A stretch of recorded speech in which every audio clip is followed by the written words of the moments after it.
j'appartiens en Côte d'Ivoire à la génération des années 80. Nous sommes nés en 1980 et 1980 coïncide avec la crise économique, c'est-à-dire la chute du prix des matières premières, donc l'arrêt brutal de ce que l'on a appelé le miracle ivoirien. Vous savez, pendant des années, pendant des décennies, le cacao a eu un fort cours sur les marchés internationaux. La Côte d'Ivoire a amorcé un véritable développement. Il y avait la gratuité au niveau des écoles, les bus étaient gratuits, la restauration était faite aux étudiants, les bourses étaient conséquentes. Et à partir de 1970, il y a eu la chute brutale du prix des matières premières et donc la fin de ce que l'on a appelé le miracle ivoirien. Parce que pour ceux qui ne le savent pas, dans les années 60-70, la Côte d'Ivoire avait le même niveau de développement que ce qu'on appelle aujourd'hui les dragons d'Asie. Donc à partir des années 70-80, c'est la fin brutale de ce rêve-là. Et nous sommes de cette génération-là, de celle qui n'a pas connu ce que l'on a appelé le miracle ivoirien. Nous sommes nés dans la période où la Côte d'Ivoire traversait des difficultés. Et nous avons grandi dans ces difficultés. Et quand nous avons eu la chance d'aller à l'école, quand nous sommes arrivés, on avait des grands frères qui nous racontaient qu'en notre temps, on avait ça qui était gratuit. Ah, mais pour vous maintenant, c'est payant. En notre temps, ça, c'était gratuit. Et dans cette atmosphère morose, il y a une personne qui a élevé la voix pour dénoncer justement la situation drastique dans laquelle était plongée maintenant la Côte d'Ivoire et qui a dénoncé la corruption qui sévissait. C'était le président Laurent Gbagbo et qui a porté le combat des élèves et étudiants en Côte d'Ivoire. Il est plusieurs fois allé en prison. Je rappelle que lorsqu'il est arrêté en février 1992, à l'occasion de cette marche au plateau, en compagnie de son épouse et de plusieurs collaborateurs du FPI, c'est justement pour protester contre une descente militaire qui avait eu lieu à la cité universitaire de Yopougon.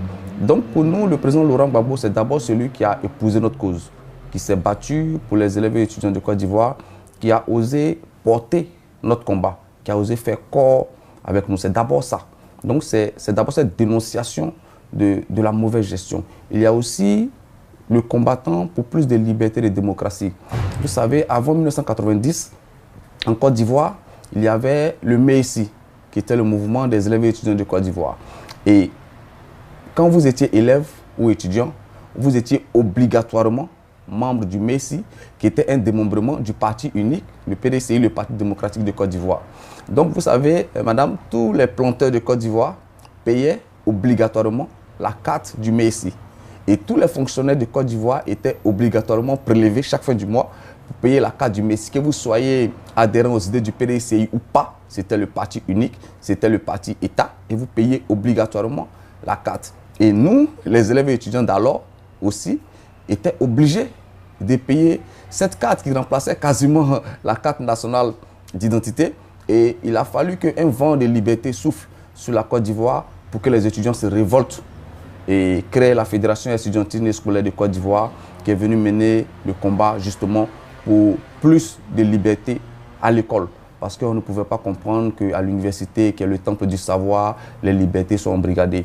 Et le président Laurent Gbagbo, mais il n'était pas seul. Il y avait aussi le professeur Zadé Zaourou, le professeur Francis Vaudier, qui étaient tous de l'opposition, le professeur Mbamba Moriféré, ont soutenu ce combat des élèves et étudiants. Donc pour nous, Laurent Gbagbo, c'est le combattant d'abord pour la démocratie, pour plus de liberté, mais c'est celui qui a osé lever la voix dans une dictature pour dénoncer justement ce qui n'allait pas. Justement, vous savez, nous sommes en février 2011, nous sommes en plein dans la crise post-électorale.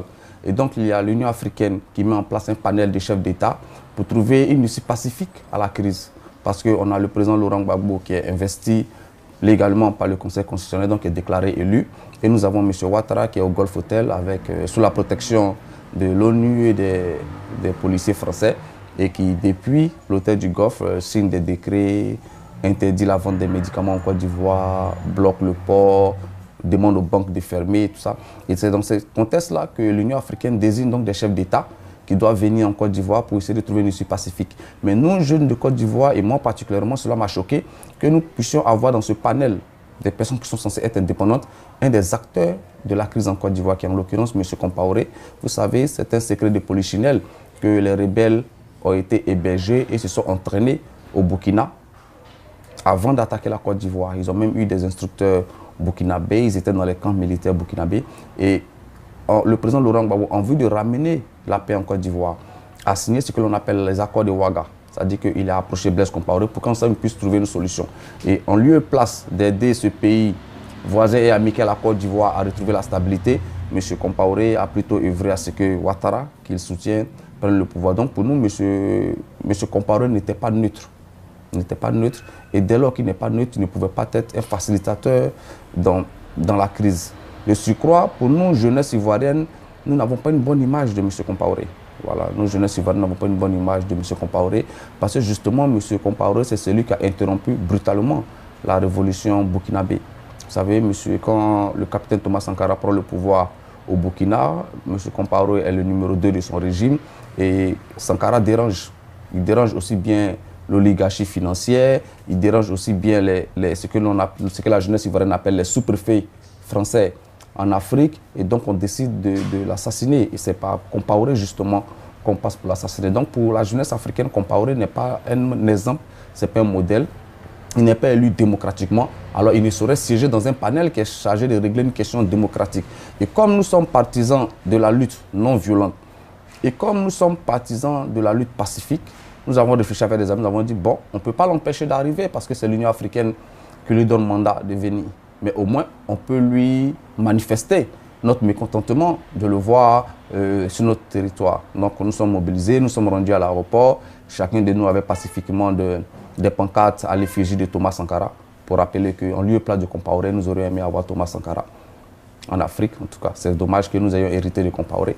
Et donc, nous nous sommes rendus à l'aéroport. Malheureusement ou heureusement pour nous, M. Compaoré a compris qu'il n'avait pas envie de se retrouver justement avec les images de son frère qu'il a fait assassiner et il ne s'est pas présenté.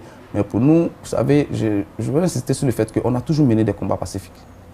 Et c'est pourquoi nous ressentons comme une indignation, une injustice criade, le fait que le président Laurent Gbagbo et le ministre Charles Blé Goudé soient aujourd'hui à la CPI. Parce que pour nous, de tout temps, le président Laurent Gbagbo a fait 30 années d'opposition avant d'arriver au pouvoir. Il est allé en prison à plusieurs reprises. Son père a été en prison. Sa femme a été en prison. Ses enfants étaient en prison. Il est lui-même allé en prison. Sa sœur a été en prison. Jamais il n'a pris les armes contre la Côte d'Ivoire. Il a toujours mené un combat pacifique. Il a réussi à se faire élire député. Et il a toujours dénoncé ceux même dans son parti qui préconisaient de prendre les armes contre le pouvoir Félix Houphouët-Boigny. Il a connu l'exil, tout et tout. Et nous disons que nous réclamons de lui. Donc si nous réclamons de lui, nous sommes obligés de marcher dans ses pas, comme les musulmans marchent dans les pas de Mahomet ou comme les chrétiens marchent dans les pas de Christ. Donc si on se reconnaît comme partisan de Laurent Gbagbo, la première doctrine confessienne, c'est la non-violence. Et c'est ce que nous avons fait. Et c'est pourquoi justement, je le répète, nous ressentons comme une injustice le fait que ce soit ceux qui aient prôné la non-violence, ceux qui aient prôné le combat aux mains nues, ceux qui aient prôné le dialogue qui se retrouve aujourd'hui au sein de la justice, jugé par la justice internationale, tandis que les bourreaux, ceux qui ont attaqué la Côte d'Ivoire, ceux qui ont fait 800 mois en une seule journée à Djokwe, soient libres et qu'ils soient reçus par toutes les soi-disant démocraties au monde. C'est un faux procès qu'on fait aujourd'hui à Charles Blé Goudé. C'est un faux procès parce que nous sommes des acteurs, nous sommes des témoins de la crise et nous savons ce qui s'est passé. Il faut dire que Charles Blé Goudé, il faisait des études en Angleterre lorsque la crise a commencé. Il a lâché ses études pour venir aider son pays à faire face à cette crise-là. Et au fort de la crise, pendant que la jeunesse ivoirienne était révoltée et indignée du soutien apparent qui était apporté par la communauté internationale à M. Ouattara, les jeunes voulaient organiser une marche sur l'hôtel du Golfe, où, je rappelle, il y avait des milliers de rebelles lourdement armés, protégés par les forces onusiennes et les forces françaises. Et je me rappelle, ce jour-là, c'était au baron de Yopougon, et Charles Blé Goudé s'y est fermement opposé. Et je peux vous assurer qu'il est sorti difficilement du lieu du meeting, parce que les jeunes étaient survoltés, ils attendaient, commençaient à crier dans la salle, dans le mot d'ordre, dans le mot d'ordre, dans le mot d'ordre. Et je me souviens, il a dit non, laissons l'armée faire son travail. Calmez-vous, allez chez vous, on vous fera appel. Donc, ça a énervé les jeunes. Et c'est sous la protection même des policiers que Charles Blé Goudé a réussi à sortir de la salle ce jour-là. Parce qu'il n'avait pas dit ce que les jeunes voulaient entendre, effectivement. Mais vous me permettez de rappeler toutes ces actions qui sont passées, qui étaient des actions pacifiques. Vous avez parlé tout à l'heure de l'action des femmes patriotes conduite par Mme Brogrebé. Effectivement, j'en parle parce que je suis témoin. Nous sommes allés les voir, j'étais avec des amis. Elles étaient devant le camp de l'ONU, assis pacifiquement. Pour ceux qui étaient chrétiennes, elles priaient. elles se parlaient, elles chantaient, mais elles ont été gazées. On leur a versé de l'eau chaude dessus, elles ont été gazées par les soldats de l'ONU. Certains ont même été blessés. Et ça fait partie des scènes qui nous ont choqués. Parce que nous voyons régulièrement des soldats de l'ONU sympathiser avec les rebelles à Bouaké, discuter avec des rebelles, se donner des poignées de main. Et on ne pouvait pas donner des poignées de main. Sympathiser avec des gens qui ont pris des armes pour attaquer un pays et gazer des pauvres dames qui faisaient un sitting pacifique, non violent, devant le camp de l'ONU ici. Mais ça a toujours été comme ça. Durant les 10 années de 2002 à 2011, ça a toujours été comme ça. C'est nous qui étions pacifiques et pourtant c'est nous qui étions les mauvais, c'est nous qui étions gazés. Il ne faut pas oublier aussi, en novembre 2004, devant l'hôtel Ivoire, où il y a près de 50 jeunes Ivoiriens non armés qui ont été tués par l'armée française. On n'en parle pas assez, mais c'est un crime. C'est même pas un crime de guerre, parce que ces jeunes-là ne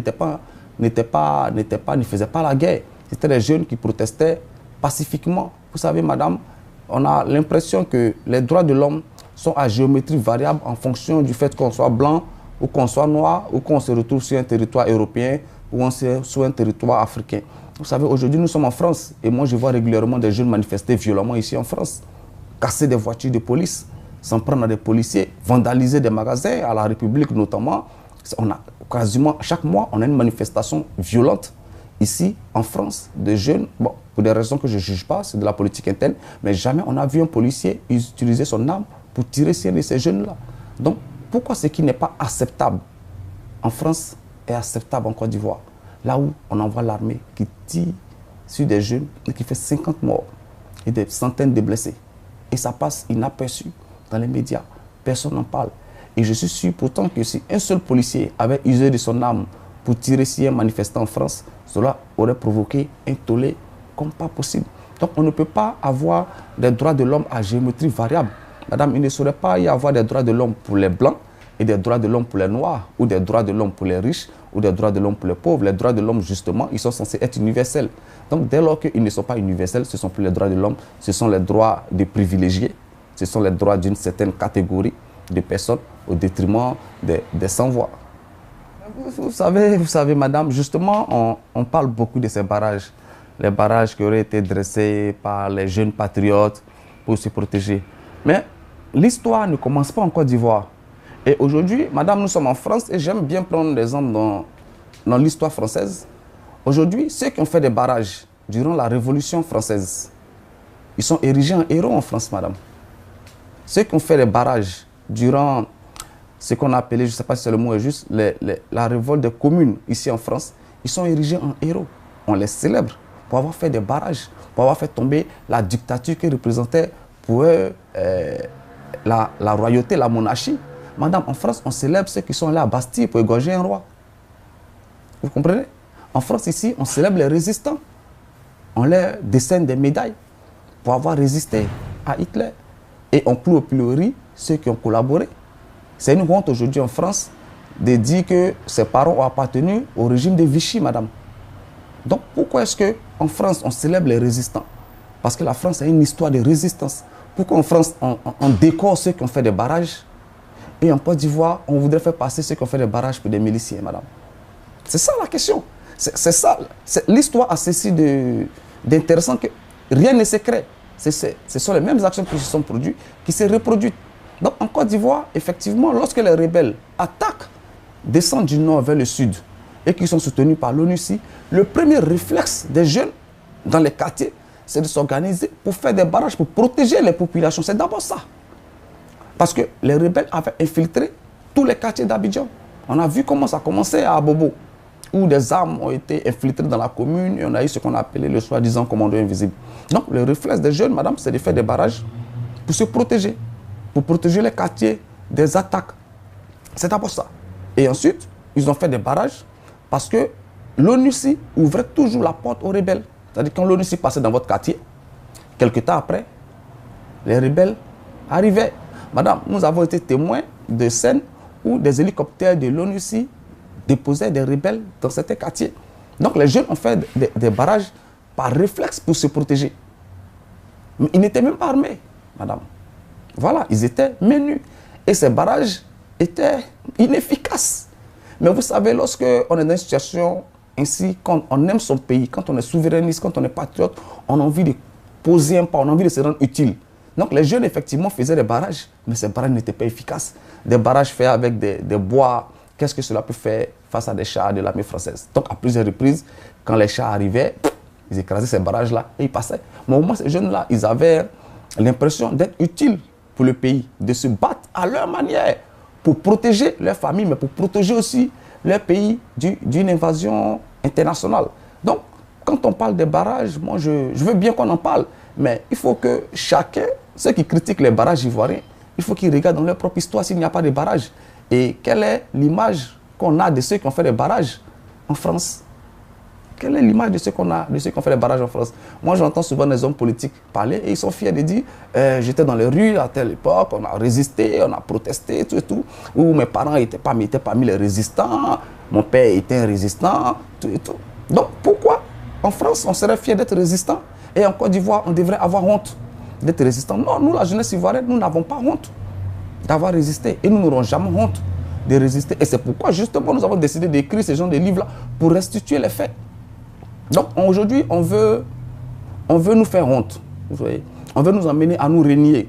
Vous voyez, si j'étais lâche, je serais en train de vous dire non, je ne sais pas de quoi il s'agit sur les barrages. Il n'y a jamais eu de barrages en Côte d'Ivoire. Non, ce n'est pas vrai. Pourquoi? Parce qu'aujourd'hui, on a peint ces jeunes qui faisaient des barrages comme des miliciens. Mais ce n'est pas vrai. C'était des jeunes civils.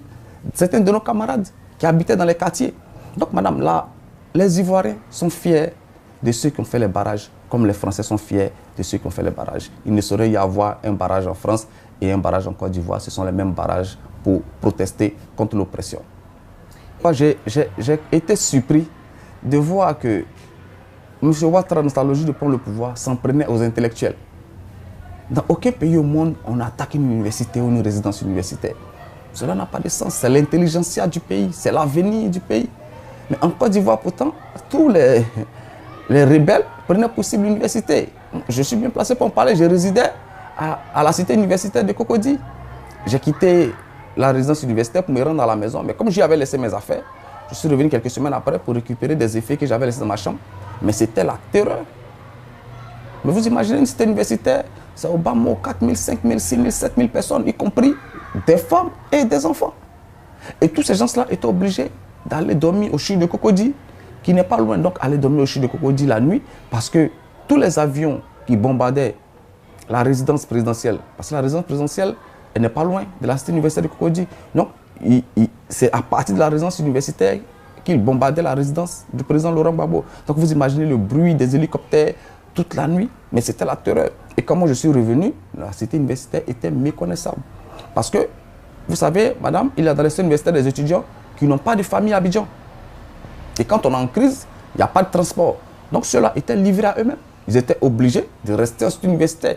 Nous qui avons la chance d'avoir de la famille, nous sommes rentrés en famille, mais ils étaient des milliers à ne pas avoir de la famille à Abidjan, qui venaient de l'intérieur du pays, de province, pour aller à l'université à Abidjan. Donc ceux-là étaient obligés de faire avec les rebelles qui se retrouvaient dans les cités universitaires, de faire avec le bruit des canons, de faire avec toute la guerre qu'il y avait aux alentours, parce que la cité universitaire elle n'est pas non plus loin du Golf Hotel où étaient cantonnés les rebelles. Donc c'était un sentiment de terreur. Moi je me rappelle cette nuit-là, nous sommes arrivés avec des amis, on s'est fait tirer dessus. On s'est fait tirer dessus. J'espère que c'était des tirs de sommation, j'espère bien, mais on s'est fait tirer dessus.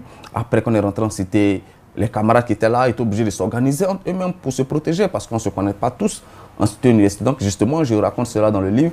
Ça changeait de code chaque heure. Donc pour rentrer en cité, il fallait dire quel est le code. Moi, je ne sais pas le code. Moi, je viens de la maison, je ne sais pas de quoi il s'agit. Mais bon, entre étudiants, on finit par se comprendre et on a eu la vie sauve ce jour-là. Mais ça donne une idée de l'atmosphère qui régnait. Madame, c'était une atmosphère de terreur. À Abidjan, on voyait les corps dans les rues. Voilà pourquoi lorsque la communauté internationale parle du chiffre de 3000 morts, je me dis, sur quelle base est-ce qu'on donne ces chiffres-là? Parce que dans chaque quartier, il y avait des cadavres dans les rues.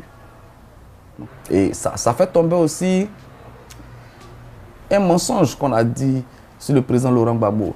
Parce qu'on raconte généralement, et tout récemment, le président du Burkina a jugé utile selon lui, de rappeler que le président Gbagbo a massacré les Burkinabés. Et les 3000 morts, déjà, mettent en porte-à-faux la thèse selon laquelle le président Laurent Gbagbo massacrait les Burkinabés. Vous savez, madame, il y a officiellement 3 millions de Burkinabés en Côte d'Ivoire.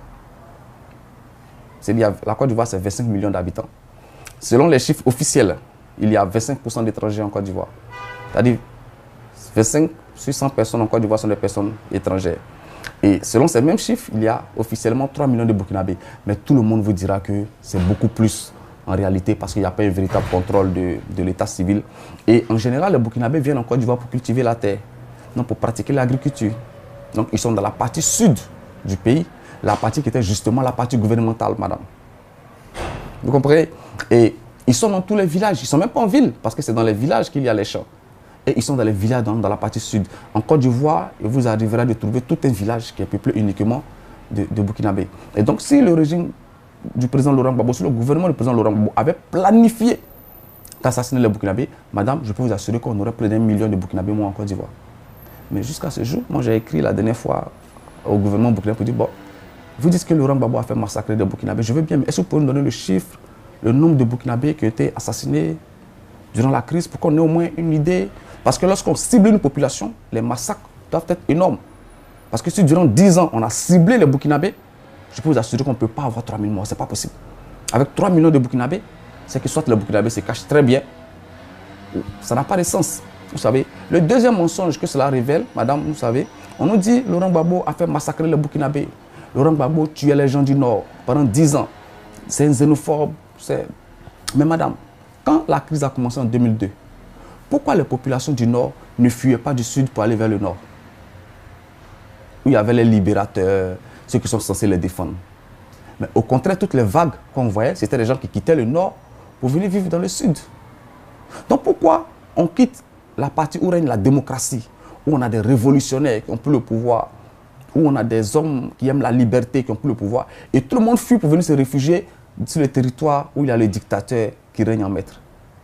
Madame, pourquoi pendant 10 ans, on n'a pas vu un exode massif de Burkinabés qui quittaient la Côte d'Ivoire, justement où ils étaient massacrés, maltraités pour rentrer au Burkina? Ce sont des faits.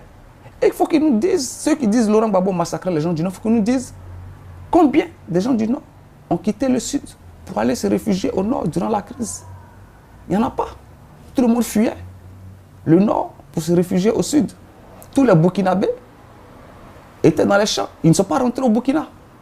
Donc, est-ce à dire que les Burkinabés et les gens du Nord préféraient vivre sous la dictature de Laurent Gbagbo plutôt que sous la démocratie de ceux qui ont pris le pouvoir? Ça n'a pas de sens. Et ça fait partie pourtant des mensonges qui sont constamment véhiculés. Si vous voulez, vous êtes journaliste, allez au Burkina, écrivez-leur, demandez-leur combien de morts il y a eu sur Laurent Gbagbo en Côte d'Ivoire. Qu'on nous donne des chiffres. Parce qu'on dit Laurent Gbagbo a massacré les Burkinabés. Ok, on veut bien. Mais donc, dites-nous de 2002 ou de 2000 à 2010, combien de Burkinabés Laurent Gbagbo a fait tuer? Et c'est dommage que la CPI ne se pose pas ces questions-là. Parce que lorsque Hitler a décidé d'exterminer les Juifs, on sait. On a les lieux où ça s'est fait, on a les camps de concentration, on a les chiffres approximatifs. Quand l'Europe a décidé de réduire l'Afrique en esclavage, on a les traces, on a les chiffres, on sait les endroits où cela s'est passé. Effectivement, on parlait de ce rapport parce que lorsque Ouattara lui-même est arrivé au pouvoir, il a mis en place une commission d'enquête nationale qui a rendu son rapport, qui a dit, je crois que les partisans de Laurent Gbagbo avaient tué 1000 et quelques personnes, les gens de Ouattara avaient tué 700 et quelques personnes.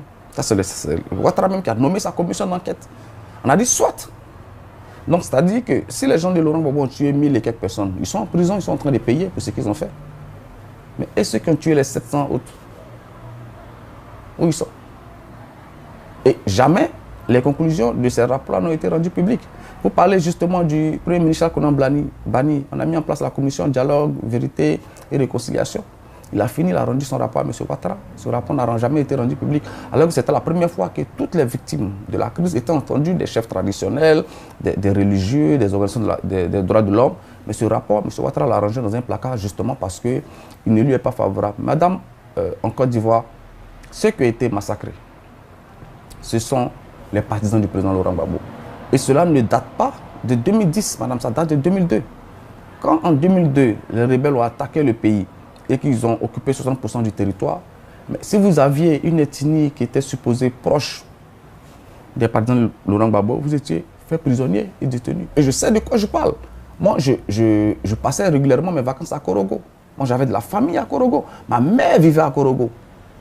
Mon nom, jusqu'à présent, je me rappelle, on avait notre maison non loin du CAFOP, à Korogo. Donc, je passais toutes mes vacances scolaires à Korogo. Je connais très bien le Nord.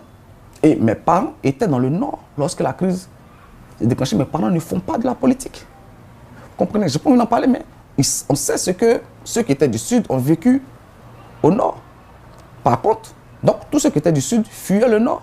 Mais on n'a jamais vu le Sud, des gens qui étaient du Nord fuient le Sud pour se réfugier au Nord. Et c'est la même chose aujourd'hui. On dit que sous Laurent Gbagbo, les gens étaient massacrés. Mais madame, sous Laurent Gbagbo, il n'y avait pas de camps de réfugiés ivoiriens à l'étranger. C'est un fait. Parce que si on a 25 millions d'habitants, que Laurent Gbagbo massacre les innocents, en temps normal, les innocents doivent fuir pour se réfugier dans les pays limitrophes. Ils doivent être accueillis par le HCR partout. Mais de 2000 à 2010, il n'y a aucun camp de réfugiés à l'étranger. Et sous Ouattara, les démocrates, on a des camps de réfugiés qui pullulent partout. Donc, ce sont des faits. Moi, j'aime rester attaché aux faits.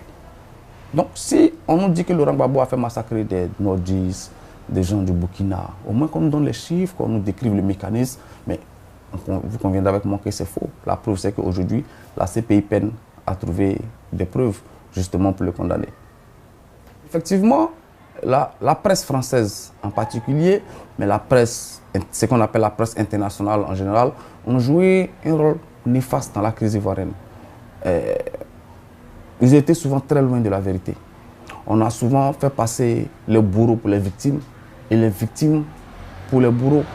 Et quand nous écoutions, et je le dis justement dans le livre, quand nous écoutions les comptes rendus de la presse internationale, on avait l'impression qu'il y avait un pays que l'on appelle la rébellion et qui avait été attaqué par des rebelles qui se faisaient appeler le FPI. Et pourtant, madame, c'est le FPI qui était au pouvoir et c'est Soro Guillaume et les autres qui venant du Burkina ont attaqué. Donc, à la base, il y a ceux qui déclenchent le conflit par une attaque armée, madame. Donc, on n'en parle pas assez. Et on a accusé le président Laurent Gbagbo et son entourage de beaucoup de choses. Il y a notamment la question des escadrons de la mort. Et des journaux français ont accusé Mme Gbagbo d'être celle qui dirige, qui organise les escadrons de la mort. Elle a porté plainte contre les journaux français, devant les tribunaux français. Ils n'ont pas été à mesure d'apporter les preuves de leurs accusations. Ils ont perdu le procès. On n'en parle pas. Et jusqu'à ce jour, on continue de dire non, c'était la responsable des escadrons de la mort, mais on oublie de dire en fait qu'elle vous a donné l'occasion d'apporter les preuves du fait que c'est elle qui dirige les escadrons de la mort. Vous avez été incapable de le faire. Donc, vous savez, aujourd'hui, nous, on se dit que ces gens-là ne voulaient juste pas du président Laurent Gbagbo au pouvoir. Ils ne voulaient juste pas du président Laurent Gbagbo au pouvoir parce que justement, la politique qu'ils conduisaient n'était pas une politique qui garantissait leurs intérêts. Qui garantissait leurs intérêts. Laurent Gbagbo aime le répéter, il est fils de pauvre, il n'appartient à aucune oligarchie. Tout. Donc, ils ne voulaient pas de quelqu'un qui a ce pédigré-là au pouvoir. Ils voulaient plutôt quelqu'un, un mondialiste, comme ils aiment le dire, ou un alt, je ne sais pas, et quelqu'un qui est de la finance internationale, parce qu'aujourd'hui, on veut niveler tous les pays, on veut faire croire qu'il n'y a des saluts que dans le libéralisme sauvage. Donc, on ne voulait pas d'un socialiste, de quelqu'un qui est proche de son peuple. Donc, on a soutenu M. Ouattara. Mais la presse a été nocive, madame. Ça, il faut qu'on le dise quand nous étions étudiants, et même pour les citoyens lambda. Mais à chaque fois, c'était le président Laurent Gbagbo qui était brocadé. À chaque fois, c'était Simone Gbagbo. À chaque fois, c'était les soldats restés loyaux à la République qui étaient brocadés. Et pourtant, de l'autre côté, il y avait des rebelles, des gens sans foi ni loi, qui attaquaient des gens, qui tiraient sur des gendarmes désarmés, qui ont massacré 800 personnes en une seule journée à Diokwe. Et personne n'en parle. Mais comme l'histoire a ceci de particulier qu'elle est têtue, aujourd'hui, ces mensonges qu'on a voulu camoufler rattrapent le régime Ouattara en 2017, aujourd'hui. La Côte d'Ivoire vit au rythme des mutineries. Au moment où je vous parle, où on a enregistre cette interview, il y a les démobilisés qui sont en train de manifester bruyamment dans plusieurs villes de Côte d'Ivoire pour réclamer des primes à M. Ouattara. La semaine dernière, c'était le contingent 8400 qui s'est mutiné et qui exigeait que M. Ouattara les paye. Et quand ils parlent, qu'est-ce qu'ils disent? On a combattu pour mettre M. Ouattara au pouvoir, il faut qu'il nous paye. Et il est obligé de payer. Il a déjà payé 3 fois 5 millions. Il leur doit encore 2 millions. Donc, aujourd'hui, M. Ouattara qu'on le veuille ou pas, il est otage de ceux qui l'ont porté au pouvoir. Vous savez, madame, dans les démocraties, les chefs d'État font beaucoup attention aux sondages d'opinion. Pourquoi? Parce qu'ils savent que c'est le peuple qui les a portés au pouvoir. Et donc, l'image que le peuple a d'eux est importante. Donc, ils soignent leur image, ils font attention. Ils sont donc, si vous voulez, otages de l'opinion. En Côte d'Ivoire, M. Ouattara s'en fout de l'opinion. Parce qu'il sait qu'il ne détient pas son pouvoir de l'opinion. Mais il est aux petits soins des mutins. Parce que c'est eux qui lui donnent la légitimité nécessaire. C'est eux qui l'ont porté au pouvoir. Donc, il n'est pas venu au pouvoir avec les urnes, il est venu au pouvoir avec les calaches. Donc, le seul son qu'il entend, c'est le son des calaches. Il n'entend pas le son du peuple. Vous savez, c'est celui qui vous met au pouvoir qui vous dit la conduite à tenir. Quand c'est le peuple qui vous met au pouvoir, c'est le peuple qui vous dit la conduite à tenir.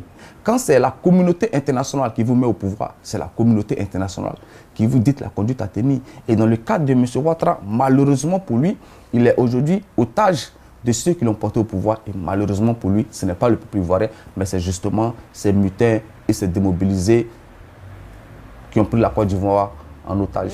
Effectivement, le président Laurent Gbagbo, lors de la campagne, dans un meeting je crois, à Bobo, il a qualifié notamment Ouattara et d'autres candidats d'être des candidats de l'étranger. Donc, justement, la presse internationale a abordé cette question. Voilà, M. Laurent Gbagbo tient des propos xénophobes, il qualifie ses opposants d'étrangers, mais il ne s'agissait nullement de leur nationalité ou de leur ethnie. Il s'agissait plutôt de la politique qu'ils entendent conduire. Madame, vous savez, en Europe, même ici, on parle de parachutage. Moi, je regarde la politique française. On a M. Mélenchon, qui est aujourd'hui candidat aux législatives à Marseille. Et tout le monde se plaint. En tout cas, tous les hommes politiques à Marseille se plaignent.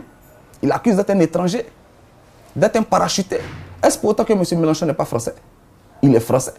Mais on lui reproche d'être un candidat parachuté, un candidat étranger, parce que justement, il n'a jamais milité à Marseille, où il ne vit pas. Vous comprenez? Donc, quand les gens aujourd'hui, que ce soit le Parti socialiste ou même la droite, qualifient M. Mélenchon de candidat étranger, personne ne fait référence à ses origines. On ne dit pas, oui, c'est parce qu'il n'est pas français, tout et tout. Mais on a cette facilité à voir sous le prisme de l'ethnie tous les conflits qu'il y a en Afrique. Vous savez, c'est le raccourci ça de la presse internationale. Dès qu'il y a un conflit se dégage en Afrique, non, il faut forcément qu'il y ait un homme musulman qui s'oppose au sud chrétien, il faut qu'il y ait une ethnie majoritaire qui s'oppose à l'ethnie minoritaire. Non, madame.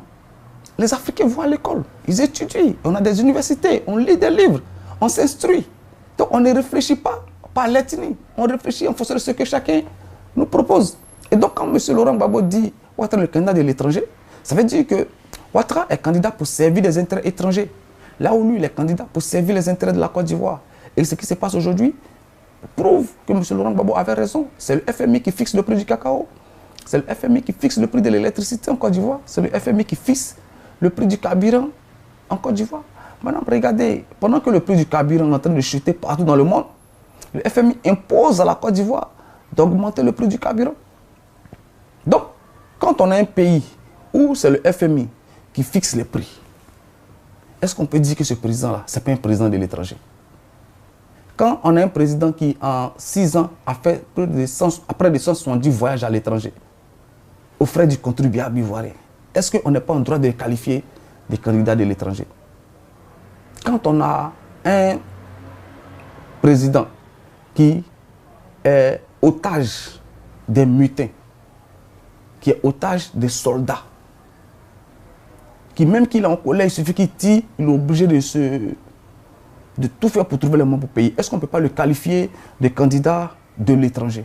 Effectivement, madame, M. Ouattara était un candidat de l'étranger et aujourd'hui, il est un président de l'étranger. Et c'est pourquoi l'homme de la rue en Côte d'Ivoire l'appelle le sous-préfet français. M. Ouattara n'est pas président, il est sous-préfet français parce qu'il reçoit tous ses ordres, effectivement, des organisations internationales et de l'étranger. Vous savez, effectivement, en 2000, lorsque Soro Guillaume se présente, en 2002, pardon, lorsque Soro Guillaume se présente comme chef de la rébellion qui attaque la Côte d'Ivoire pour justifier son entreprise meurtrière contre notre pays, ils sont un livre qu'il intitule Côte d'Ivoire, pourquoi je suis devenu rebelle. Voilà. Et dans le livre, il explique, selon lui, qu'il est devenu rebelle parce qu'un jour à Abidjan, il a été contrôlé par des policiers sur le pont parce qu'il portait un boubou et donc c'était un délit de faciès, c'est ce qui l'a amené à devenir rebelle. Bon, devenir rebelle parce que, bon, elle a été victime d'un délit de faciès. Dans la vie de tous les jours, on est victime des délits de faciès. Mais ces gens-là disaient qu'ils étaient partis en exil selon eux, sous Guéhi Robert, et ils sont revenus en Côte d'Ivoire pour faire crépiter les armes. C'est ça surtout. Ils sont sortis du pays. Ils sont allés s'entraîner dans les camps des réfugiés. Ils sont allés s'entraîner dans des camps militaires. Et ils sont revenus avec des soldats étrangers pour attaquer le pays. Nous, aujourd'hui, nous sommes par la foi des choses en exil. Mais à aucun moment, il ne nous traverse à l'esprit d'aller chercher des armes pour venir attaquer la Côte d'Ivoire. Vous savez, madame, c'est la chose la plus facile à trouver dans le monde, ce sont les armes. Il suffit que vous rencontrez n'importe quel kidam, il est prêt à vous donner des armes pour aller attaquer votre pays. Si votre pays est riche, il réussira à se faire payer. Donc c'est la chose, il est plus facile aujourd'hui dans le monde dans lequel nous sommes de trouver des armes que de trouver de la nourriture. Vous savez. Et donc, si on avait cette ambition-là, il nous aurait été facile de trouver des armes pour aller aujourd'hui tuer des Ivoiriens, pour aller mettre la Côte d'Ivoire à feu et à sang. Et c'est pourquoi lorsque j'ai sorti le livre, je l'ai baptisé « Pourquoi je suis devenu cyberactiviste ?» en réponse justement pour dire qu'on peut être frustré, on peut être opposé politiquement aux idées de ceux qui dirigent la Côte d'Ivoire, mais cela ne nous donne pas le droit de prendre des armes pour tuer des innocents. On peut se faire entendre autrement. Et là où M. Soro Guillaume, parrainé par Ouattara via Blaise Compaoré et la France, ils ont décidé de se faire entendre par les armes, par le crépitement des armes, et qui malheureusement, ces mêmes armes-là les poursuivent aujourd'hui. Nous avons décidé de nous faire entendre par des écrits. Nous avons décidé de choisir la voie pacifique, de dénoncer, de faire des meetings, des sittings, d'écrire des livres, de répondre à des interviews. Donc, c'est deux méthodes différentes en fonction des objectifs qu'on veut atteindre. Eux, ils avaient pour ambition de prendre le pouvoir d'État. Pour en jouir, comme disait Émile Zola, c'est la curée. C'est-à-dire que quand on tue un animal, on le dépaisse et puis chacun prend sa part. Nous, la Côte d'Ivoire, c'est notre pays. Donc, on n'a pas l'intention de tuer la Côte d'Ivoire pour la dépecer. Nous, on veut changer les mentalités. On est conscient qu'il y a encore en Côte d'Ivoire des gens qui ont cru en Ouattara. Oui, parce que ce n'est pas juste de dire qu'en Côte d'Ivoire, tout le monde pense comme nous. Ce n'est pas vrai. Il y a des gens qui pensent comme nous, qui sont heureusement majoritaires. Mais il y a encore un groupe qui pense comme M. Ouattara, qui a cru en lui. Et nous, notre objectif, c'est d'emmener ce groupe-là à voir que M. Ouattara, c'est une arnaque, que c'est une imposture et qu'il a abusé d'eux. Et c'est pourquoi nous écrivons des livres, c'est pourquoi nous répondons à des interviews, c'est pourquoi nous allons même rencontrer des adversaires politiques pour leur dire, faisons ensemble le bilan de la gestion de M. Ouattara. Parce que nous ne voulons pas prendre le pouvoir pour gérer le pouvoir d'État. Nous voulons changer la société ivoirienne en profondeur. Nous pensons qu'aujourd'hui, la Côte d'Ivoire a les moyens intellectuels, a les ressources nécessaires pour faire son développement, sans avoir recours aux dettes internationales qui ont plombé son économie, sans avoir recours à la mendicité internationale. En Côte d'Ivoire, on a déjà connu ce qu'on appelait le budget sécurisé sur le ministre Bongo Abré, où la Côte d'Ivoire vivait sur ses propres recettes. Et cela nous a très bien réussi. Et donc notre objectif, c'est d'emmener tous les Ivoiriens, qu'ils soient du nord, du sud, de l'est et de l'ouest, à comprendre que nous avons hérité d'un pays riche, d'un pays qui, il suffit qu'on se mette tous au travail, qu'on soit honnête, qu'on bannisse la corruption, ce pays-là, il est à mesure de se développer, d'être souverain, d'être indépendant. Et c'est pourquoi, madame, jamais nous ne prendrons les armes pour tuer d'autres Ivoiriens du fait de notre frustration politique. Moi, je suis en exil depuis 2011. Je n'ai pas vu ma famille depuis 2011. Je n'ai pas vu mes parents depuis 2011. J'ai perdu des êtres pendant que j'étais en exil sans pouvoir rentrer en Côte d'Ivoire. Mais jamais il ne me viendra à l'esprit de prendre des armes. Parce que lorsqu'on prend les armes et lorsqu'on tire, on ne sait pas qui la balle atteint. Donc peut-être même que si je prends les armes aujourd'hui pour attaquer la Côte d'Ivoire sous prétexte que j'ai subi une injustice, peut-être que ce sont mes propres parents que ces balles-là vont atteindre. Et malheureusement, les armes, elles suivent toujours les personnes qui les utilisent. M. Ouattara et Soro Guillaume ont utilisé les armes pour arriver au pouvoir. Aujourd'hui, ces mêmes canons se retournent contre eux. Parce que, comme on dit, en général, après le braquage, c'est lors du partage du butin que la dispute éclate. Parce que les kidnappés, ils sont toujours unis lorsqu'il s'agit de faire le braquage. Parce qu'ils ont tous en vue le gain qu'ils auront.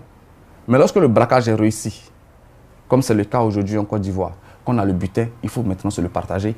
Et il y a forcément des camps qui s'estiment lésés. Et ceux-là, comme ils ont encore les armes du braquage, ils les retournent vers les autres. Donc les films nous offrent souvent ces scènes-là où les braqueurs, après avoir reçu le braquage, se tuent entre eux pour savoir qui va conserver le butin. C'est à ce à quoi nous assistons aujourd'hui en Côte d'Ivoire. Ils ont braqué la Côte d'Ivoire. Ils sont en train d'en jouir, ils sont en train d'épuiser les richesses, mais ils ne sont pas satisfaits. Et donc, ils se braquent. Chaque groupe braque l'autre pour arracher les mutins, braque Ouattara pour lui arracher des montants. Soro Guillaume braque Ouattara parce qu'il veut reprendre le pouvoir. Ahmed Bakayoko en embuscade.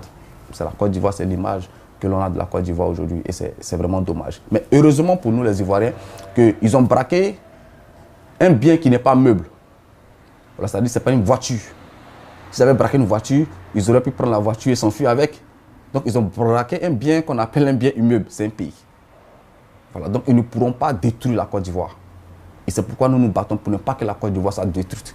Pour ne pas que la Côte d'Ivoire ressemble aujourd'hui au Soudan ou au Rwanda. C'est pourquoi jamais nous ne prendrons les armes pour attaquer la Côte d'Ivoire. Nous avons foi que nous réussirons à sensibiliser le maximum d'Ivoiriens qui vont finir par comprendre que M. Ouattara n'a fait qu'instrumentaliser les ethnies en Côte d'Ivoire. Il n'a fait qu'instrumentaliser les religions en Côte d'Ivoire. Et justement, si vous me permettez, sur la question des religions, parce qu'on n'en parle pas assez. Parce que M. Ouattara est celui qui a fait sortir la phrase « On ne veut pas que je sois président parce que je suis musulman et du Nord ».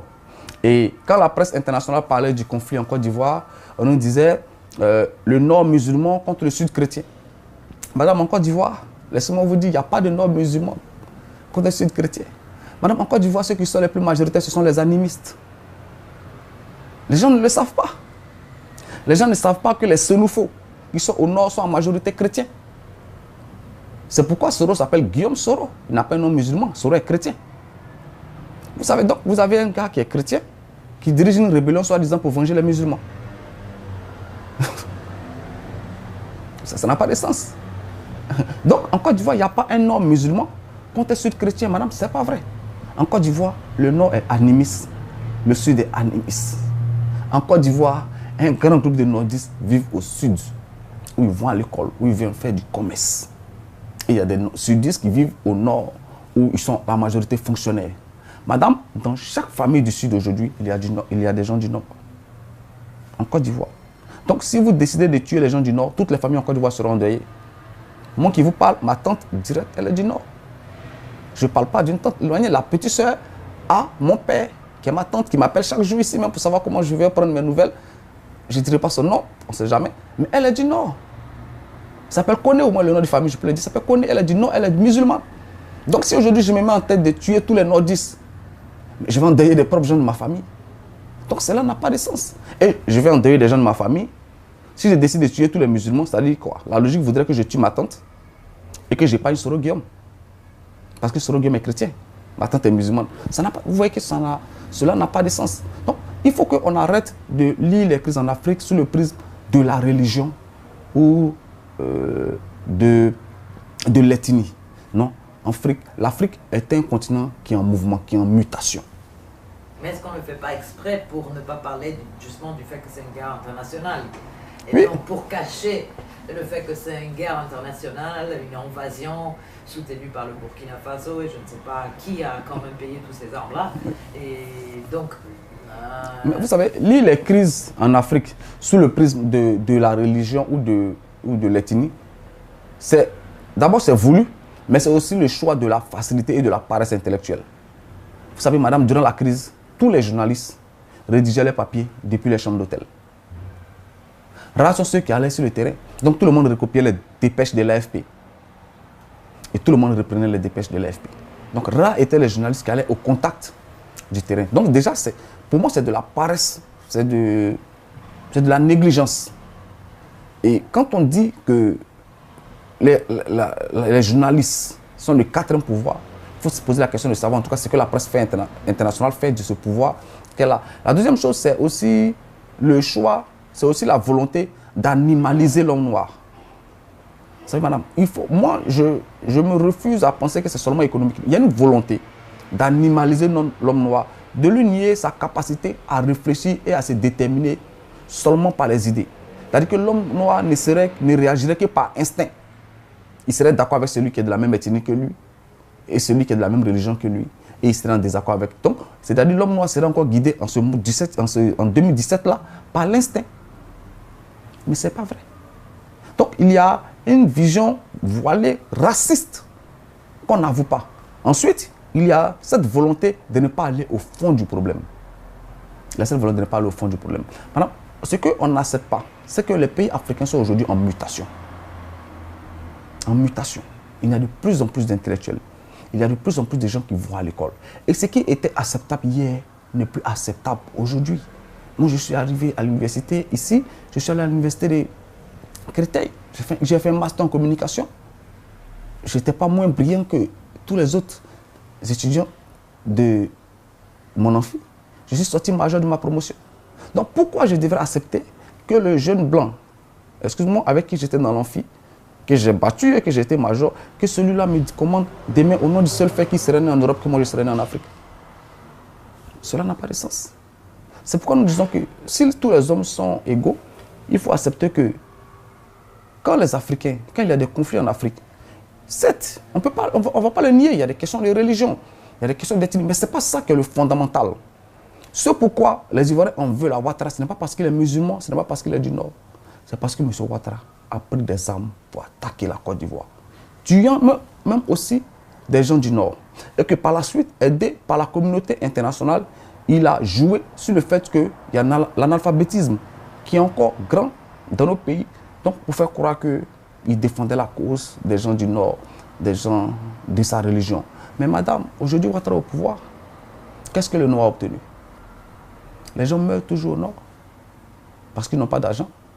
Les mutés qui se révoltent, ils sont au Nord. Donc Ouattara n'a pas pris le pouvoir pour le Nord, il a pris le pouvoir pour son clan.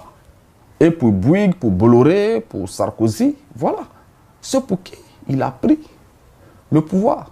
Donc ce que les Ivoiriens ne voulaient pas, ce n'était pas que quelqu'un du Nord soit président. Les Ivoiriens ne voulaient pas qu'un fonctionnaire, un employé de Bouygues soit président. Les Ivoiriens ne voulaient pas qu'un employé de Bolloré soit président. Les Ivoiriens ne voulaient pas qu'un petit, comme on dit dans le langage ivoirien, de Sarkozy soit président. Les Ivoiriens voulaient s'autodéterminer.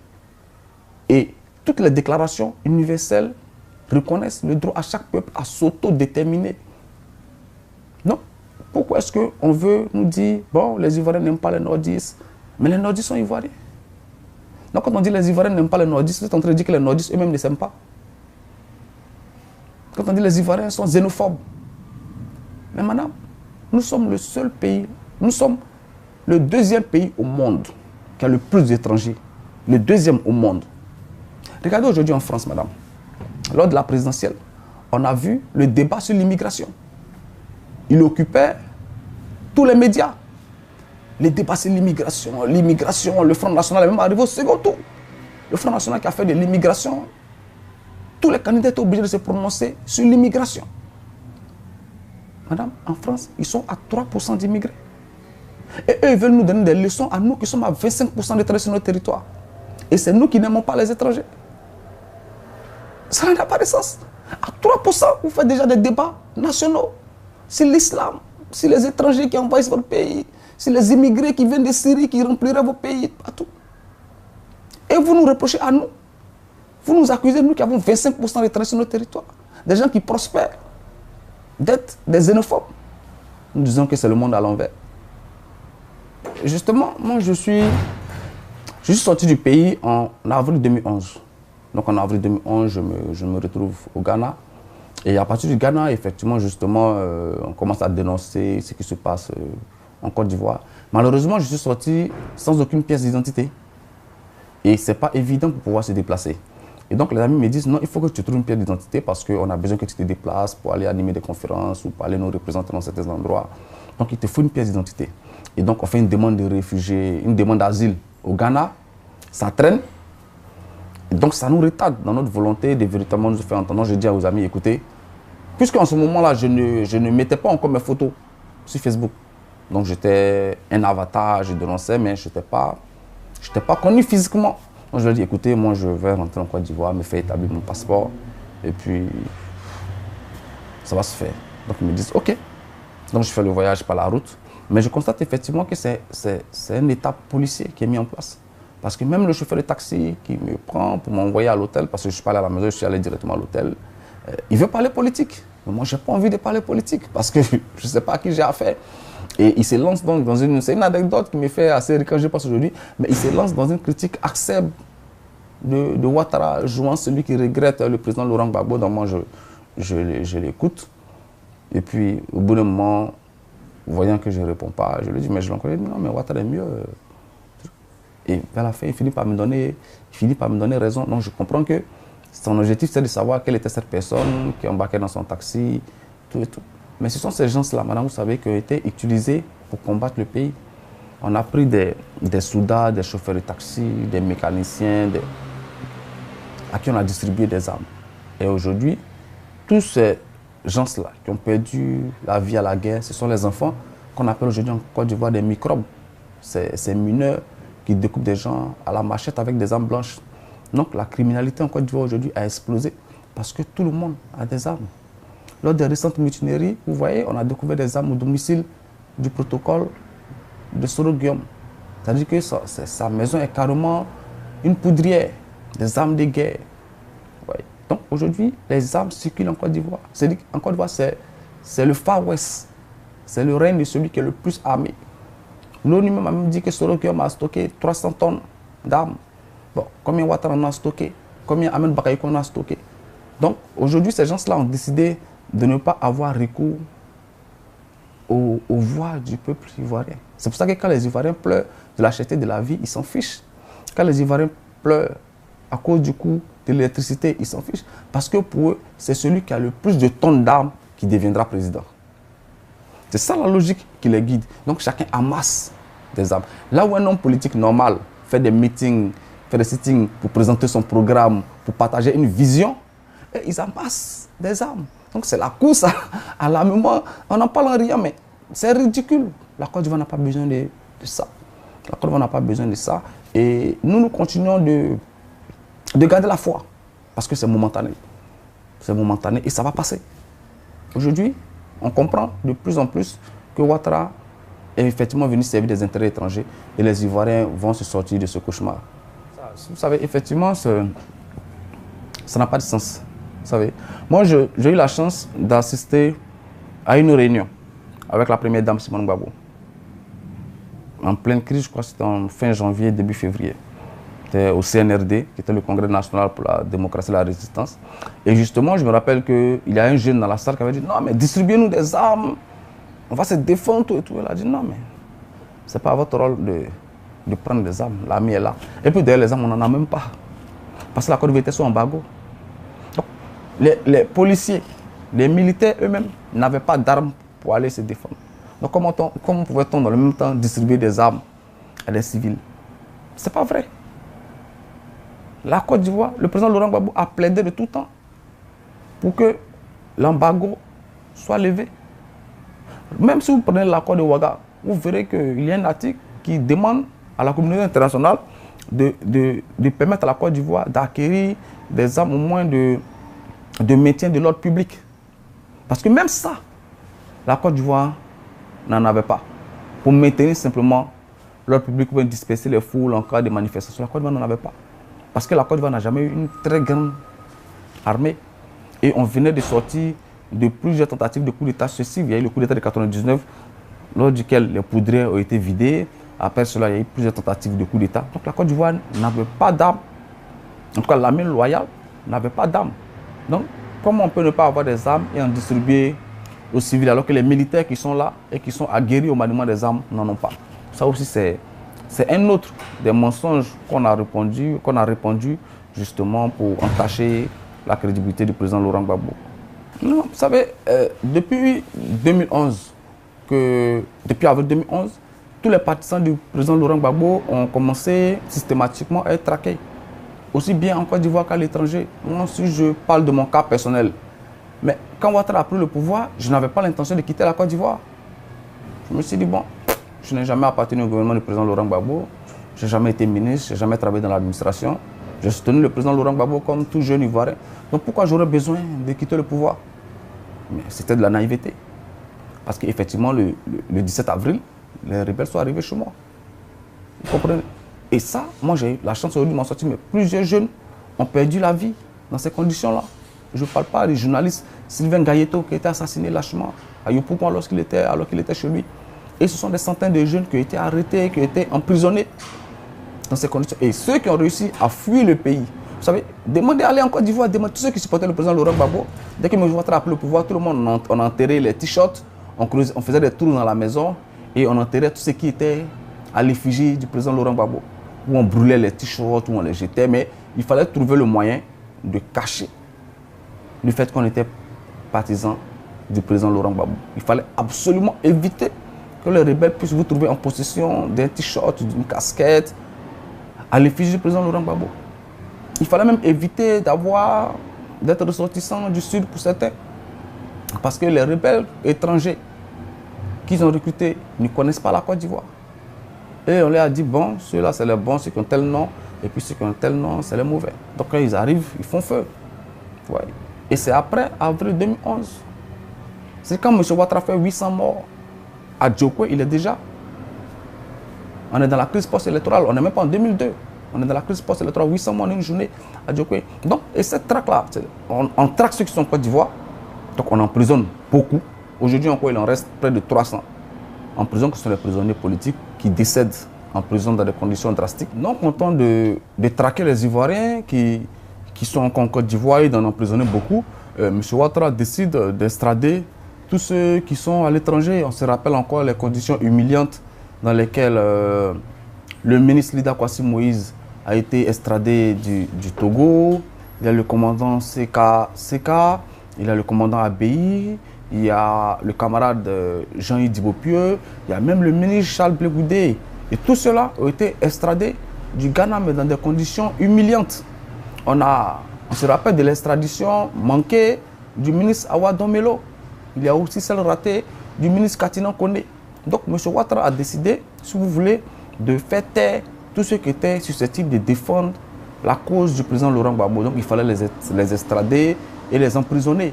Vous savez. Et ceux-mêmes qui ont cru naïvement qu'ils pouvaient rentrer en Côte d'Ivoire pour exercer leur droit à la liberté, aujourd'hui ils déchantent. On a le ministre Assou Adou qui est rentré en Côte d'Ivoire volontairement, qui est aujourd'hui en prison.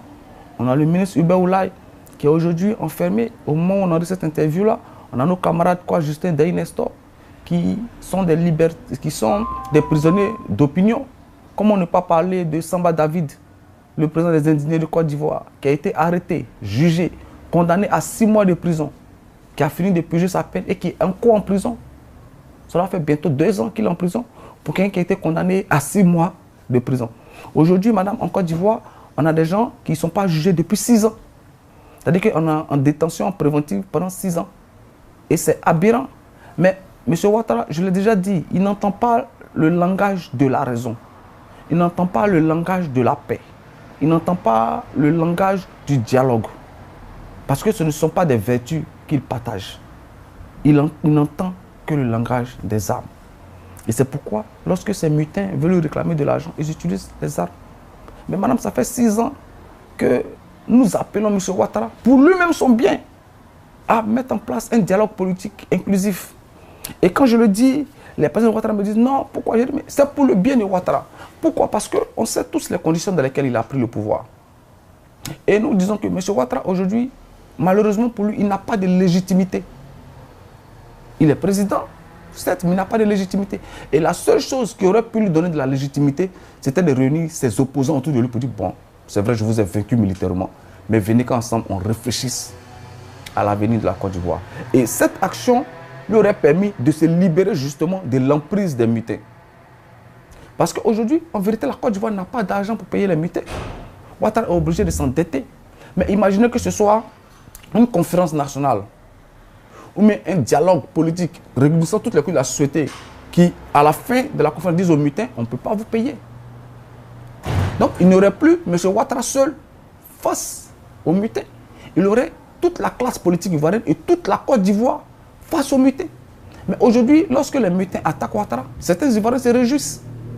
Ils se disent, nous on a nos parents en prison, on a de la famille en prison, on a nos parents en exil. Il les a employés hier pour nous opprimer, donc qu'ils aillent lui refaire le portrait. Comprenez? Et pour Ouattara, la solution restera toujours le dialogue national. Il n'y a que par le dialogue qui peut se libérer de ces gens, qui peut se débarrasser de ces gens-là. Tant qu'il ne le fera pas, il restera toujours seul face à eux parce qu'il les a employés hier. Mais la Côte d'Ivoire ne peut plus continuer de vivre au rythme de des mutaires. Donc nous invitons, je profite de votre caméra, nous invitons M. Ouattara à instaurer un véritable dialogue national. Pour lui-même, même pas pour nous, pour lui-même. Parce qu'aujourd'hui il est au pouvoir, mais nul ne sait comment son pouvoir va finir. Et il n'est pas hasardeux de dire que ça risque de finir dans un bain de sang. Quand on voit toutes les personnes qui sont en conflit aujourd'hui, qui se battent pour sa succession, il a besoin de se donner une légitimité. Vous savez, lorsque le président Laurent Gbagbo arrive au pouvoir, lui-même il le dit. Il dit, je suis arrivé au pouvoir dans des conditions calamiteuses. Ça, c'est le président Laurent Gbagbo lui-même qui le dit, parce que le général Gueye ne voulait pas quitter le pouvoir. Il a fallu que les Ivoiriens descendent dans la rue pour que M. Gueye accepte de lâcher le pouvoir. Mais qu'est-ce que le président Laurent Gbagbo a fait? Sachant les conditions dans lesquelles il a pris le pouvoir, il a mis en place un forum de réconciliation nationale. Quand M. Laurent Gbagbo prenait le pouvoir, Mme Ouattara était en exil. Où il avait été envoyé par Henri Konan Bédié, qui voulait les faire arrêter. Et Henri Konan Bédié lui-même avait fini par le rejoindre en exil. Donc les deux étaient en exil en France. Et Guy Robert était réfugié dans son village à Kabakouma, à l'ouest. Donc le président Laurent Gbagbo avait tout intérêt à les maintenir en exil.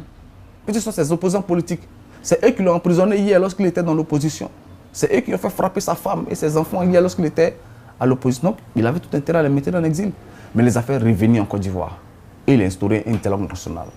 Les gens ne le disent pas assez, mais madame, mais dans le gouvernement du président Laurent Gbagbo qui a été attaqué en 2002, il y avait des ministres du RDR, il y avait des ministres du PDC, il y avait des ministres de l'UDPC, le parti de Guy Robert. Donc tous les partis politiques significatifs étaient regroupés au gouvernement parce que le président Laurent Gbagbo, sa notion de la gestion du pouvoir, c'est de regrouper tous les enfants de la Côte d'Ivoire pour penser à son avenir. Donc ce n'est pas le chef d'un clan, ce n'est pas le chef d'un camp, ce n'est pas le chef d'un gang.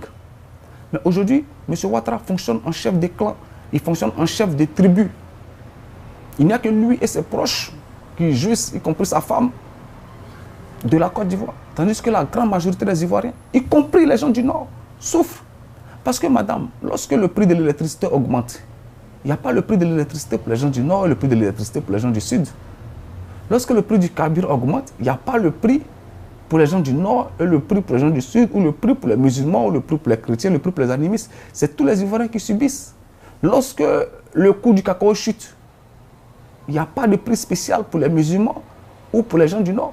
Donc c'est toute la Côte d'Ivoire aujourd'hui qui subit la gestion de M. Ouattara. Tandis que lui et ses proches s'en mettent plein les poches.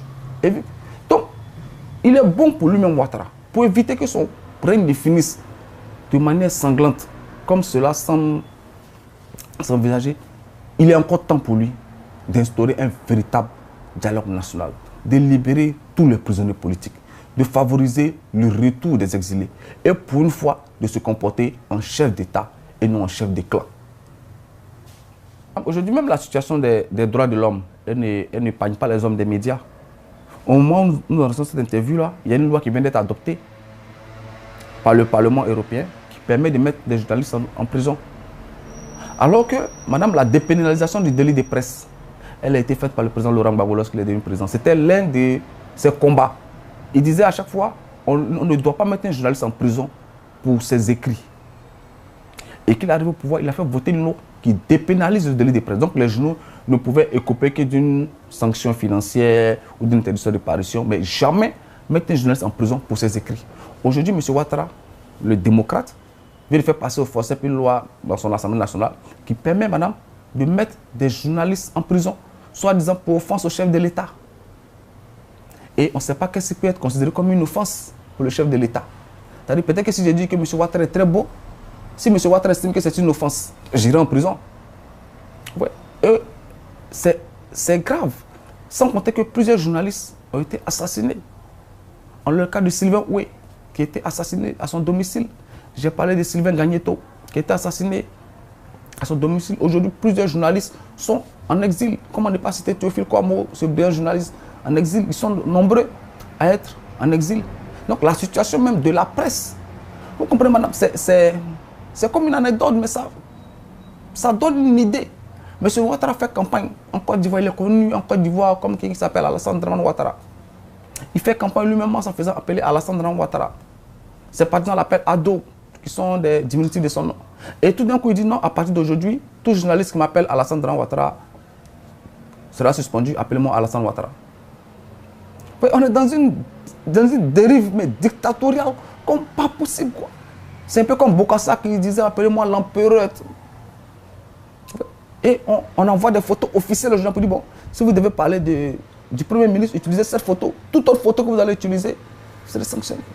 C'est ça aujourd'hui la réalité. La semaine dernière, le service de communication de la primature a envoyé une photo, qui est la photo officielle du Premier ministre à tous les journaux, et ils sont contraints, quand ils doivent parler du Premier ministre, d'utiliser cette photo. Et toute autre photo peut être perçue comme une offense au Premier ministre. Donc, avec la nouvelle loi, ils peuvent se retrouver en prison pour avoir publié une photo du Premier ministre que le Premier ministre n'aime pas. Donc, ouais. Donc aujourd'hui, c'est la situation même des droits de l'homme qui est alarmante. Et les hommes de presse, j'espère qu'ils vont se mobiliser pour contester cette loi qui vient d'être votée. Parce qu'avec cette loi, on ne pourra plus... Vous savez, cette loi dit encore une chose aberrante, qui est qu'après 10 ans, on ne peut plus reprocher à un politique un acte qu'il a posé par le passé. C'est-à-dire, madame, Soro Guillaume a écrit pourquoi je suis devenu rebelle. C'est lui-même qui revendique le fait d'être rebelle. Et après 10 ans, Ouattara estime qu'on ne doit plus dire Soro Guillaume le rebelle.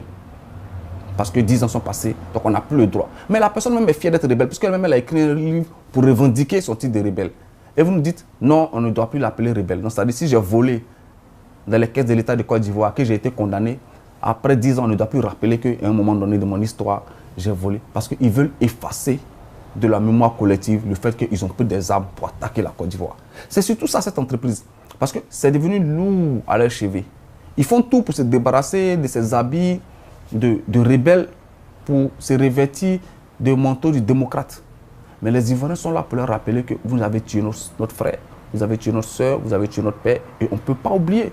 Vous maintenez nos frères en prison, vous maintenez d'autres en exil, et vous voulez qu'on oublie tout le mal que vous avez fait à la Côte d'Ivoire. Donc on ne peut pas obtenir l'oubli par des menaces d'emprisonnement. Depuis 6 ans, les Ivoiriens vivent sous cette dictature. Et aujourd'hui, la Côte d'Ivoire est devenue une poudrière parce qu'on a refusé la réconciliation. C'est une poudrière, non seulement politique, mais c'est une poudrière sociale. Parce que même les entreprises, on n'en parle pas assez, mais aujourd'hui, elles sont stressées pour payer des impôts.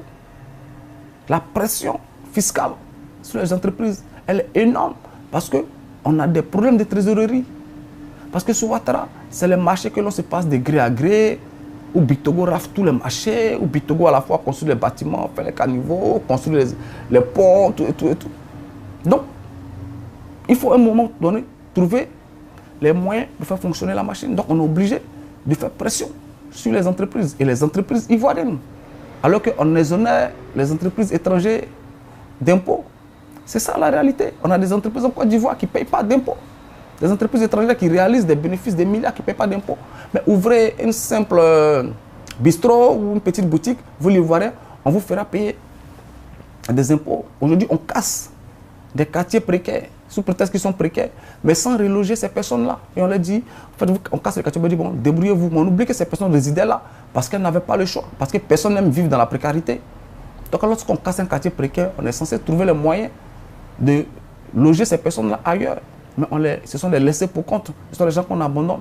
Et on casse les quartiers précaires. On casse les petits commerces des gens. Aujourd'hui, en Côte d'Ivoire, les femmes se débrouillent pour envoyer les enfants à l'école. Et on casse le commerce sous prétexte qu'il faut rendre Abidjan beau pour les Jeux de la francophonie. Mais à quoi sert-il d'être beau si on a faim? Les gens ont faim. Et la priorité, Ouattara n'a pas l'ordre des priorités. Tout ce qui l'intéresse dans sa gestion, c'est tout ce qui brille, ce qu'on appelle généralement le bling-bling, le fait que qu'est-ce que la communauté internationale va penser de lui. Sinon, un pays qui est en crise comme le nôtre, quel intérêt y a-t-il à organiser les Jeux de la francophonie, pour lequel on est prêt à frapper des étudiants, pour les déloger des cités universitaires, parce qu'on veut loger les athlètes qui viennent pour les Jeux de la francophonie. Quel est l'intérêt, madame, pour les Ivoiriens d'installer un Sénat, quand on sait ce qui va nous coûter, alors qu'on n'a pas assez d'universités, on n'a pas assez d'écoles? Quel est l'intérêt d'installer une vice-présidence? Quel est l'intérêt d'avoir 40 ministres quand on n'a pas de route? Vous voyez? Et les récentes mutineries ont mis en avant une aberration. Madame, en Côte d'Ivoire, on a ce qu'on appelle la grande médiature. Donc, qui est dirigée par M. Ngolo Coulibaly. Ça nous coûte 2 milliards par an. 2 milliards de francs CFA par an. Mais lorsqu'il y a des mutins qui se réveillent, on préfère envoyer un imam. Autant donner les 2 milliards à l'imam. Si le médiateur de la République lui-même ne sait rien. Mais le problème, c'est que nous avons copié toutes les institutions sur le système français.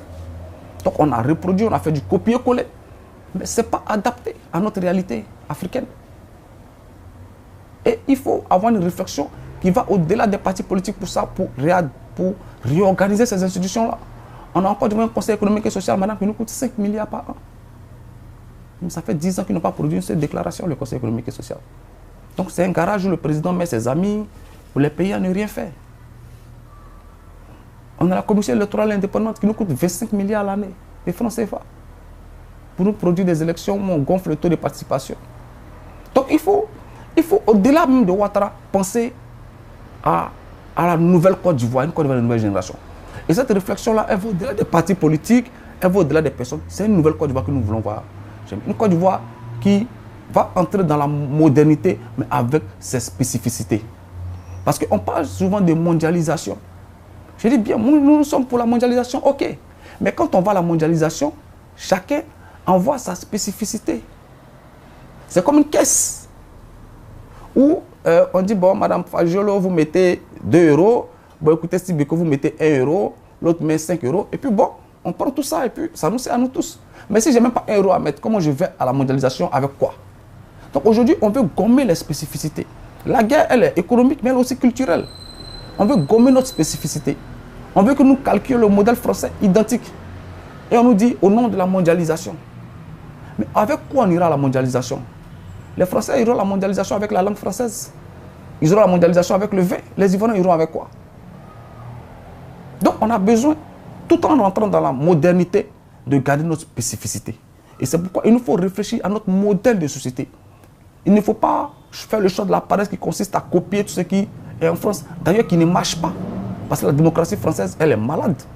La preuve, c'est que toute la classe politique française, elle est dirigée par des gens qui sont trempés dans des sales affaires. Donc on ne peut pas copier quelque chose qui ne marche pas.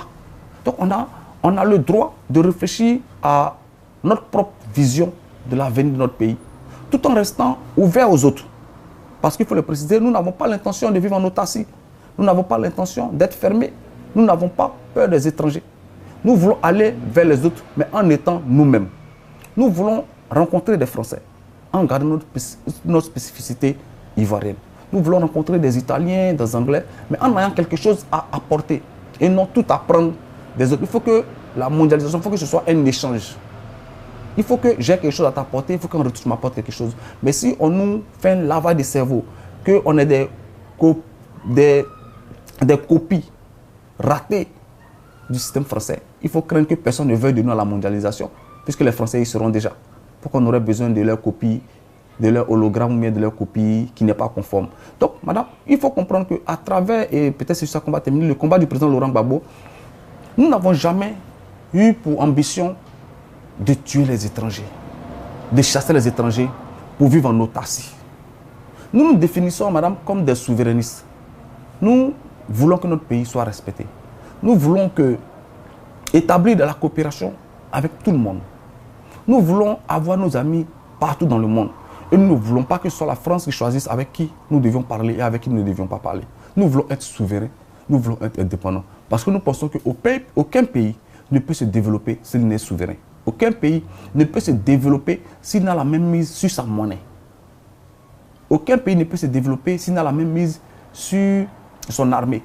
Aucun pays ne peut se développer s'il ne valorise sa propre culture. Donc nous voulons aller vers les autres, mais en étant nous-mêmes, en ayant quelque chose à leur apporter.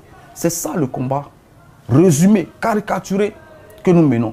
Nous ne sommes pas fermés aux autres peuples. Nous sommes ouverts aux autres peuples. Nous voulons, bien au contraire, continuer de recevoir les autres peuples. Nous en avons déjà 25%. On peut en recevoir même d'autres. Parce que la Côte d'Ivoire, comme aiment le dire les gens qui croient en Dieu, c'est une terre bénie. Nous voulons recevoir tout le monde. Mais nous voulons qu'on respecte ce que nous sommes. Nous voulons qu'on respecte notre histoire. Nous voulons qu'on respecte notre envie de construire la Côte d'Ivoire autrement. Nous ne voulons plus continuer de calquer le modèle français qui lui-même est en panne, qui ne marche pas. Nous sommes ici en France, nous voyons qu'il ne marche pas. Donc, c'est ce message que nous voulons passer au monde. Tout ce qu'on vous a raconté sur les Ivoiriens, sur la Côte d'Ivoire, n'est pas vrai. En tout cas, la majorité n'est pas vrai. Peut-être qu'avec Mme Fagiolo, vous trouverez des choses qui sont vraies. Mais ce que vous avez écouté, la plupart du temps, ne sont pas vraies. Les Ivoiriens sont un peuple magnifique. Les Ivoiriens sont un peuple ouvert. Vous pouvez aller en Côte d'Ivoire, du nord au sud, de l'est à l'ouest. Vous trouverez des populations qui vous accueilleront à bras ouverts. Nonobstant votre ethnie, nonobstant votre religion. En Côte d'Ivoire, on ne demande pas l'ethnie de quelqu'un. On ne demande pas la religion de quelqu'un. C'est si vous voulez, c'est faire preuve d'impolitesse. De demander à quelqu'un, vous êtes de quelle ethnie, vous êtes de quelle religion. Voilà. On accueille d'abord l'être humain. Vous êtes un être humain. Et l'Afrique a toujours eu cette chaleur-là, cette hospitalité. Il ne faut pas que, au nom de la politique, au nom du fait que des gens, l'oligarchie mondiale a décidé de faire même bas sur notre pays parce qu'ils même disent que les économies sont en faillite et que l'Afrique est le futur du monde. Donc toute la ruée qui s'organise sur l'Afrique, il ne faudrait pas que ça se fasse à notre détriment. Nous sommes prêts à partager ce que nous avons avec tous les autres peuples, mais dans le respect, dans la dignité. C'est ça le message que nous passons et c'est ce message-là que nous voulons envoyer au monde. Et nous disons au monde que nous avons la possibilité d'avoir des discussions d'égal à égal. Nous avons la possibilité de discuter comme des humains. Et il est mieux de faire ce choix-là que de vouloir nous opprimer à chaque fois. Parce qu'il n'est pas exclu que demain, ceux qui vont nous succéder aient des réactions violentes.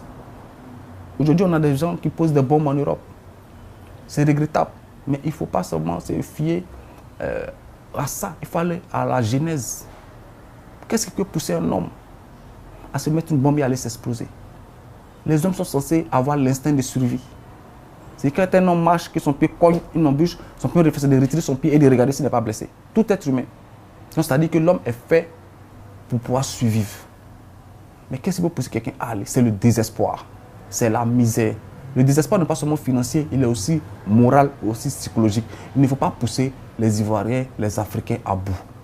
Il faut comprendre que l'Afrique est arrivée à un moment de son histoire où elle a besoin de se libérer. Et ce message ne s'adresse pas seulement aux Européens, parce qu'il y a des Africains aussi qui sont leurs suppôts, qui les encouragent dans cette... Nous leur disons que vous n'avez pas le droit de vous comporter hier comme les Africains qui ont vendu d'autres Africains, qui les livrent en esclavage. Vous devez comprendre qu'il y a la jeunesse qui monte et vous avez le droit de laisser quelque chose à cette jeunesse-là qui arrive. Et nous qui arrivons, nous n'avons pas les mêmes complexes que nos parents. Nos parents, moi, mon père a eu un instituteur blanc. Les pasteurs, les prêtres étaient blancs. Donc on avait ce complexe-là du blanc. Moi, je ne l'ai pas du tout. Moi, les blancs, ce sont mes amis. On joue au foot ensemble, on boit une bière ensemble, on va à l'école ensemble. Donc je n'ai pas de complexe vis-à-vis de lui. Je respecte ceux qui sont plus intelligents que moi. Je ne respecte pas ceux qui sont plus blancs que moi. Donc ce n'est pas le même rapport. Donc il faut que les gens comprennent que les rapports sont en train de changer. Ce n'est plus la race, la couleur de la peau qui détermine le rapport. C'est l'intelligence, la capacité de chacun à mener une réflexion, à s'autodéterminer qui détermine les rapports. C'est ce message-là que nous voulons passer et nous espérons qu'ils soient entendus un jour.